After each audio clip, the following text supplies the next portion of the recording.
হামের প্রাদুর্ভাব কিছুটা কমলেও কমছে না আতঙ্ক। প্রতিদিনই প্রাণ হারাচ্ছে শিশুরা। আক্রান্ত হয়ে হাসপাতালে ভর্তি হচ্ছেন অনেক শিশুই। দর্শক, হাম পরিস্থিতির আরো খবর জানাতে ময়মনসিংহ থেকে যুক্ত হচ্ছেন সহকর্মী কাজী মোহাম্মদ মুস্তফা। ময়মনসিংহে হামের আক্রান্তের সার্বিক পরিস্থিতি কেমন দেখছেন জানাবেন আমাদের।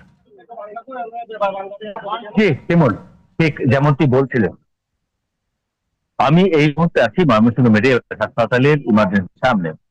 আপনাকে জানিয়ে রাখি, গত 24 ঘন্টায় নতুন করে 17 জনের ভর্তি হয়েছে। এই মুহূর্তে চিকিৎসাধীন রয়েছে 82 জন। আর একটি কথা জানিয়ে রাখি, সেটি হলো গত 72 ঘন্টার মধ্যে কোনো ব্যক্তির খবর না থাকলেও ভর্তি হয়েছে 17 জন, অর্থাৎ এখন চিকিৎসাধীন রয়েছে 82 জন।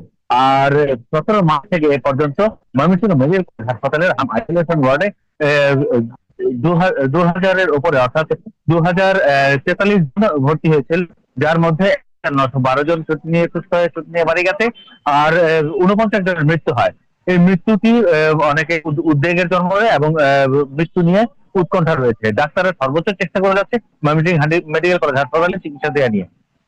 হাম আইসোলেশন ওয়ার্ডের হাম অ্যাকুরেট মৃত্যুর যে বিষয়টি ছিল, 49 জনের মৃত্যু, সেই মৃত্যুগুলো আপনার অ্যাকুরেট হাম নিয়ে মৃত্যু হয়নি, হাম উপসর্গ তাদের ছিল।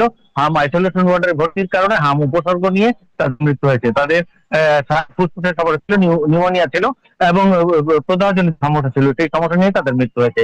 অতএব অ্যাকুরেট হাম নিয়ে মৃত্যু হয়েছে, এই কথাটি ডাক্তাররা এখনো বলছে না। আর চিকিৎসা পদ্ধতি, অর্থাৎ তাদের আরেকটু জানার প্রয়োজন যে অ্যাকুরেট হাম থাকলে হামের যে চিকিৎসা করানো যেত এবং সেই টিকার কথা যদি বলতে হয়, মানুষের শতভাগ টিকা সম্পূর্ণ হয়েছে। টিকার যে কোনো নেই, টিকা শতভাগ। এবার প্রচারণার ফলে টিকা শতভাগ সম্পন্ন হয়েছে।